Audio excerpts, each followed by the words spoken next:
네, 안녕하세요. 강프로입니다. 이번 영상에서는 신성 델타테크에 대해서 분석해 보도록 할 텐데, 자, 신성 델타테크에 대해서 분석을 하지만 이번에는 핵심이 반등을 시작하는 시점에 이제 왔습니다. 첫 번째 확인 과정을 거쳤어요. 제가 계속 얘기했죠. 그쵸? 무조건 앞으로 좋아지는 내용을 확인하고 매수하는 게 아니라 시세를 보고 나서 내용을 확인하자. 초전도체가 중요한 게 아니라는 이야기예요. 절대로. 자, 그러면 이렇게 저한테 물어볼 거예요. 초전도체 때문에 이렇게 간 거 아니냐? 이게 아니라 주가가 올라갔어요, 먼저. 그리고 나서 초전도체 관련된 내용이 여기서 계속 나왔습니다. 계속 올라갔는데 이미 계속 여기서 나왔다고요. 그러면서 뭐가 발생했습니까? 반등을 한번 줬죠. 근데 이 구간에서 제가 정확하게 이야기를 드렸었던 게 뭐냐면 매도해라, 매수해라, 매도해라. 내용 확인합니다. 간단하게 오늘은 기술적인 내용을 집중적으로 이야기를 해드릴게요. 영상 끝까지 시청하시고 무엇보다 이해하는 게 중요합니다. 그리고 지금은 깨야 돼요. 무조건 깨야 됩니다. 자, 보세요. 자, 쭉 해서 확인해 보겠습니다. 제가 여기는 강프로의 무료 소통방 운영하는 방이고요. 자, 정확하게 제가 10월 10일 날, 그쵸? 신성 델타테크 고가 나왔다. 64,000원에 고가 나왔다. 내가 기다리던 고가가 나왔다. 고가 저 못 잡았어. 69,000원까지 기다리면 못했어요. 이거 못 잡았는데 64,000원에 전 팔고 나왔습니다. 이미 고가 나왔고요. 이제 매도해야 될 때다. 10월 10일 오후 12시 49분. 저 정확히 보이죠? 오후 12시 49분. 그리고 여기 신성 델타테크 62,800원대입니다. 그리고 요날, 그쵸? 올라갔다 내려온 날이에요. 하루에 20% 오르고 내려올 때 64,000원 고가 나왔으니까 매도하자. 그리고 나서 제가 밤에 정확히 이렇게 이야기를 드렸죠. 내일 급락 나올 수도 있다. 내일 매도 예정이니 준비하세요. 그리고 내일 매도했고요. 언제 했다? 10월 11일. 어떻게 됐어요? 시가 마이너스 2.07% 그리고 올라올 때 그냥 쳐버렸습니다. 6만원 거의 한 3,000원 정도 그 정도 될 것 같아요. 근데 제가 이야기를 드리는 건 한 가지 내용이에요. 이제는 매수할 때가 됐다. 그리고 내려가는 과정에서도 제가 계속해서 이야기를 드렸던 게 뭐냐면 자, 보세요. 빠지고 나서 10월 13일 날 이렇게 됐잖아요. 급락 후 되돌렸다. 유지되는 시세가 아니다. 지정한 가격까지 매수되기. 지금은 절대 보유 금지한다. 이게 언제예요? 58,000원대도 그랬고요. 쭉 내려와요. 그쵸? 52,000원대도 매수 구간이 나오면 다시 코멘트 하겠다. 그게 오늘 나왔다는 거고요. 근데 여기서도 가격 추적이 필요합니다. 자, 그리고 자, 보세요. 신성 델타테크 보이시나요? 54,000원대도 올라가잖아요. 69,000원을 찍고 54,000원까지 빠졌으면 많이 빠졌죠. 많이 빠졌는데도 불구하고 제가 뭐라 그래요? 고가 매도 완료하고 그쵸? 30% 하락 중. 지금은 보유하면 안 됩니다. 지금 이때 뭐라 그랬나요? 4만원도 이탈할 수 있다. 35,000원에서 반등 나왔습니다. 쭉 내려볼게요. 쭉 내려보면 계속 나옵니다. 관련된 내용이. 오늘 내용의 핵심이에요. 오늘 내용의 핵심은 꿈에서 깨자. 그 얘기를 드리려는 겁니다. 그리고 쭉 가면서 제가 신성 델타테크는 올라갈 45,000원대도 그래요. 제가 신성 델타테크 올라가지만 4%대 상승이 나오지만 보세요. 4%대 상승 나오죠. 이랬는데도 불구하고 추격은 절대 금지한다. 오전에 딱 시가에 딱 튀니까 안 돼요. 자, 이렇게 가격이 중요하다는 겁니다. 가격에 대해서 이해를 했을 때 뭘 해야 돼요? 철저하게 나는 가격에 빗대어서 매수하는 거지 초전도체는 난 모르겠다. 아니, 초전도체가 세상 바꾸는 거 기다리다가 내 계좌가 먼저 망하게 생겼는데 그쵸? 세상이 바뀌어도 내가 살아야 되는 거 아니겠습니까? 그래서 꿈에서 깨자는 겁니다. 그리고 저는 초전도체 관련된 다른 종목을 매수를 했죠. 그게 CCS입니다. 물론 CCS가 최근에 강세를 보인 것은 맞아요. 보세요. 자, CCS 확인합니다. CCS. 그쵸? 상한가. 그쵸? 상한가. 그리고 오늘도 장중에 고가 확보가 됐습니다. 근데 정확히 말씀드릴게요. 제가 이거 상한가 두 방 저 못 먹었고요. 오늘 고가 14%까지 올라가던데 못 잡았습니다. 근데 어떤 식으로 매매가 진행됐는지 자, 보세요. 10월 30일 날 딱 보겠습니다. 10월 30일 날 보이죠? CCS 장시작 전에 매수가 진행되죠. 10월 30일 매매 CCS 8시 58분 끝. 그리고 나서 어떻게 됐어요? 보세요. 10월 30일 월요일 날 시가 2.68%. 그쵸? 종가 21.05%. 제가 10시 38분에 이야기를 하죠. CCS 1839원 10%대 수익 들어갔다. STX 중공업 5%대 수익 들어갔다. RS 오토메이션 5%대 수익 들어갔다. 그쵸? 그리고 저는 종가에 풀로 다 정리했습니다. 왜 그런 줄 아세요? 보유를 하려면요. 상한가를 가거나 아니면 한 가지 내용이 더 필요해요. 대형주를 베이스로 해서 대형주를 매매하라는 게 아닙니다. 대형주를 베이스로 해서 내가 중급 종목을 매매하는 거예요. 중형주죠. 그렇죠. 여기서 중소형주일 수도 있고요. 중대형주일 수도 있습니다. 근데 대형주를 베이스로 했다면 대형주는 한 방에 무너지지 않죠. 무너지기 위해서는 과정이 필요합니다. 자, 앞서서 신성 델타테크 같은 경우에도 어떻게 됐습니까? 하락할 때 이렇게 바로 꽂은 건 서남이나 그쵸? 파워로직스 같은 경우는 바로 꽂았어요. 근데 신성 델타테크는 충분히 고가에서 횡보하는 구간이 있었다고요. 그만큼 주식이 어려운 겁니다. 그런데 어떻게 해야 돼요? 올라갈 때 팔고 내려올 때는 매수하는 구간을 기다리자. 그 내용이 어디서 나온다? CCS에서 나온다. 그런데 자, 정확하게 제가 이 구간에서 2.6% 그리고 21% 그렇죠. 종가 나왔죠. 여기 정확히 확인 가능하죠. 이 구간에서 저는 매도를 했어요. 그런데 제가 이야기를 드리고자 하는 내용은 한 가지 내용입니다. 뭐냐면 저는 20% 먹고 나왔지만 70%가 더 올랐어요. 이게 아쉽습니다. 저도. 근데 어쩔 수 없다는 겁니다. 주식시장에서 다 먹으려고 하지 마세요. 절대로 다 먹으려고 하면 당합니다. 그래서 신성 델타테크 같은 경우에도 내가 바닥을 잡으려고 하지 말고 바닥을 확인하고 내가 매수하는 그런 스킬을 기르자. 자, 강프로의 무료 소통방에서는 그런 스킬을 길러드립니다. 그래서 CCS 하루에 20% 수익이 발생을 했고요. 오늘 같은 경우에 자, 금요일 날 뭐가 나왔나요? CCS가 시간의 하한가가 나왔습니다. 제가 주말에 영상을 올려드리면서 신성 델타테크 관련돼서 뭐라 그랬냐면 반등 이제 나오면 가격 추적해서 진입하면 됩니다. 오늘 반등 나왔죠? 이제부터 추적 들어가면 됩니다. 그리고 CCS 같은 경우에 하락 출발하면 무조건입니다. 무조건 하락 출발하면 무조건 매수하자. 그리고 나서 어디까지 보유한다? 보합까지만 보유하자. 제 주말 영상, CCS 영상을 보면 나오고요. 신성 델타테크는 정확하게 제가 이렇게 얘기를 드렸습니다.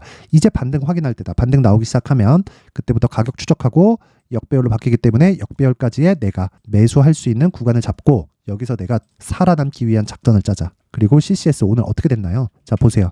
장 시작 전에 들어갔죠? 8시 54분 11월 6일 오늘입니다. 그리고 나서 쭉 내려보면 자, 보세요. CCS 보합권, 그렇죠? 보합권까지 치고 달렸습니다. 언제? 9시 23분. 그리고 제가 얘기를 하죠. VI 진입, 보합권까지 상승, 매도 나갑니다. 끝, 매매 끝. 신성 델타테크도 마찬가지예요. 오늘 반등 나왔죠? 7%. 시장이 좋았어요. 근데 시장 때문에 반등이 나왔으면 이것도 안 나왔어야 돼요. 그렇죠? 신성 델타테크는 시장하고 연관이 전혀 없다. 물론 오늘 반등 나온 데는 시장에 대한 영향이 약간은 포함되어 있을 수도 있지만 이제부터는 반등이 나왔기 때문에 우리가 어느 정도 거래가 나오는지 어느 정도로 이 가격대를 잡아야 되는지를 체크를 해야 됩니다. 그리고 반등 나왔을 때는 30% 내에 모든 걸 끝낼 수 있는 최소한의 보유 기간으로 그걸 끝낼 수 있는 상황을 만들어야 돼요. 그 내용을 제가 신성 델타테크의 가격과 단기 보유 전략으로 준비를 해 왔습니다. 그리고 다시 한번 말씀드리지만 가격보다 더 중요한 거 없습니다. 초전도체 때문에 반등 좀 나온다고 야 이거 더 가는 거 아니냐 이렇게 보잖아요. 지금이 마지막 기회예요. 제가 다시 한번 말씀드립니다. 주식에서 가격보다 중요한 거 없고요. 그리고 단기 보유 전략으로 연결을 시켰을 때 뭘 한다고요? 무조건 2주 안에 정리하는 그런 가격대를 잡아야 됩니다. 그래서 제가 이 내용을 19페이지에 걸쳐서 일단 첫 번째 가격에 대한 부분 그리고 반등 이후에 어느 정도의 움직임을 보일 수 있는지에 대한 예상치 그때마다 보유 전략 즉 비중에 맞춰서 어느 정도까지 내가 물량을 넣어야 되는지 이랬을 때 내가 정확히 말씀드릴게요. 내가 6만 원 넘게 샀다. 그리고 5만 5천 원 정도를 넘게 샀다. 이러면 손실 복구가 100% 되기는 어려워요. 근데 5만 원 이하에서 샀다. 그러면 뭐 4만 5천 원 매수했어요. 5만 원 매수했어요. 이런 정도는 수익 전환 가능합니다. 그런데 5만 5천 원 이상 요 정도는 어느 정도 손실을 감당해야 돼요. 그래서 그런 부분을 가지고 너무 아쉬워하지 마시고요. 원리를 아는 게 첫 번째다. 원리를 알면 주식시장에서 돈은 언제든지 벌어들일 수 있습니다. 그래서 자, 첫 번째 신성 델타테크에 대한 가격을 기준으로 잡고요. 두 번째 단기 보유 전략으로 연결시키자. 그리고 이 내용에는 무조건 비중에 대한 부분을 철저하게 지켜서 가야 됩니다. 이 내용 가져가셔서 그대로 따라만 하세요. 자, 그래서 이 내용은 영상 상단에 있는 전화번호로 숫자 3이라고 문자를 보내주시는 분들에 한해서만 제가 신성 델타테크의 가격과 단기 보유 전략을 공유해 드리도록 하겠고요.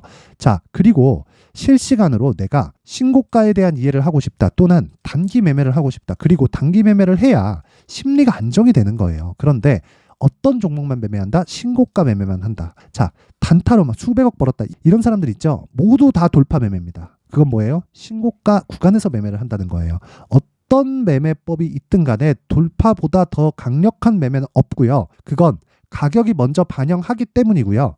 무엇보다 신성 델타테크는 지금은 돌파가 나오기에는 너무 많이 빠졌습니다. 그래서 돌파를 기다리는 게 아니라 반등하는 상황을 기다리는 겁니다. 그래서 멘탈을 잡는 게 첫 번째예요. 그래서 내가 장중에 단기 매매를 하면서 그쵸? 여기 제가 보여드렸죠. CCS 오늘도 15% 수익 마감이 됐습니다. 이렇게 단기 매매를 진행하면서 멘탈을 잡고 싶다 하시는 분들은 상단의 전화번호 확인해서 참여라고 문자 보내세요. 그러면 오늘까지만 제가 강프로의 무료 소통방 입장 링크를 공유해 드리도록 하겠습니다. 자, 신성 델타테크 오늘 반등 시작했습니다. 전 초전도체가 세상을 바꿀 거라고 생각합니다. 초전도체가 상용화가 된다면. 그런데 주식은 지금 많이 올랐다고 생각을 합니다. 그래서 기술적인 내용에 집중해서 매매를 이어가고 있고요. 마지막 기회가 이제 왔습니다. 그 부분 철저하게 지켜가시고 이해하는 게 첫 번째입니다. 무조건 이해하시고요.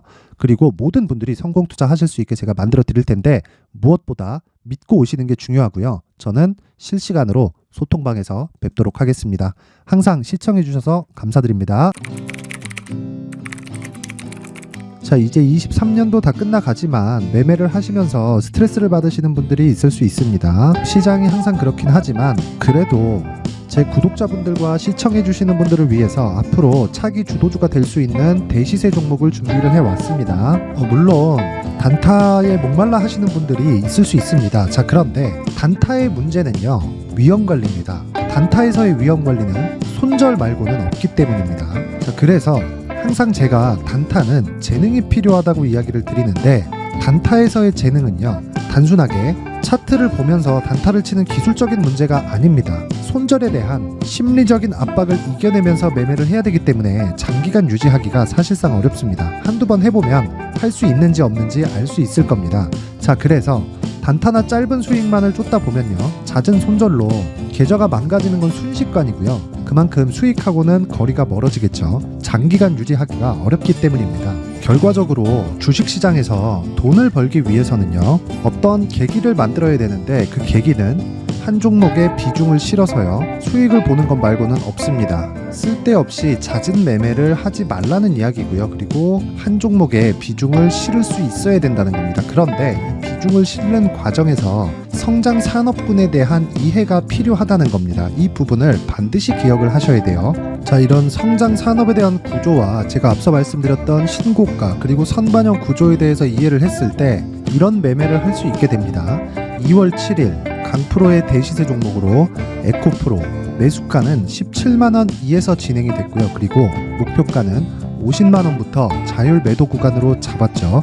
예상 수익 범위가 200% 이상으로 되어 있는데 신고가 이후에 선반영 평균치가 200% 이상이기 때문에 그렇습니다. 자, 그런데 에코프로가 2차전지 양극재 기업이죠. 자, 근데 2차전지 양극재는 친환경이라는 범주 안에 속해 있다고 보시면 됩니다. 근데 제가 항상 이야기를 드리죠. 시세는 항상 연결된다고요. 앞으로 나올 대시세 종목도 이런 친환경이라는 성장 산업군에 포함되어 있어야 됩니다. 자, 이런 성장 산업군에 포함되어 있는 걸 확인한다면 이 내용처럼 세 가지의 공통점을 가지고 있습니다. 1년에 많은 종목이 발생하지 않고요. 그리고 세력들의 장기간 매집 구간이 확인돼야 되고, 그리고 상승하기 시작하면 평균적으로 3개월 정도의 상승 구간을 보이기는 하지만 제가 2개월이라고 작성을 해온 건 한 가지 내용 때문입니다. 한 달은 확인하는 과정이 필요하기 때문입니다. 이게 무슨 얘기냐면 성장 산업에 대한 부분 그리고 이런 공통점, 여기다가 기술적인 내용을 다 포함을 시키더라도 절대적으로 가격이 우선적으로 반영이 되는 것이기 때문입니다. 에코프로도 마찬가지예요. 이런 내용을 토대로 제가 4분기 대시세 종목을 준비를 해왔습니다. 자, 장기간 하락하면서 최악의 국면을 거쳐왔고요. 이 구간에서 먼저 하락을 했다는 건 앞서 말씀드렸던 내용처럼 고가에 대한 부분이 아니라 저가, 즉 나쁜 부분을 반영한 이후에 신고가를 발생을 시켰다는 건 앞으로 좋을 부분을 반영이 되고 있다는 거죠. 그런데 본격적인 시세는 신고가 이후라고 말씀을 드렸고 지금은 매물 소화 과정을 보내고 있습니다. 앞서 말씀드린 대로 가격 먼저 분석을 끝냈죠. 그리고 나서는 정부 정책의 방향과 맞는지를 체크를 해야 되는 겁니다. 2023년 대시세 종목인 에코프로도요, 정부 정책의 방향에 맞는 종목이라고 볼 수 있겠죠. 물론 이런 종목들도요, 신고가 이후에 시세를 낸다는 건 반드시 기억하고 있어야 됩니다. 자, 이런 내용을 토대로 23년 상반기 에코프로와 같은 대시세 종목을 준비를 해왔습니다. 자, 하반기 대시세 종목은 영상 상단의 전화번호로 대시세라고 문자를 보내주시는 분들에 한해서만 공유해드리도록 할 테니까 영상 상단의 전화번호 확인해서 하반기 대시세 종목으로 큰 수익 내셨으면 좋겠습니다.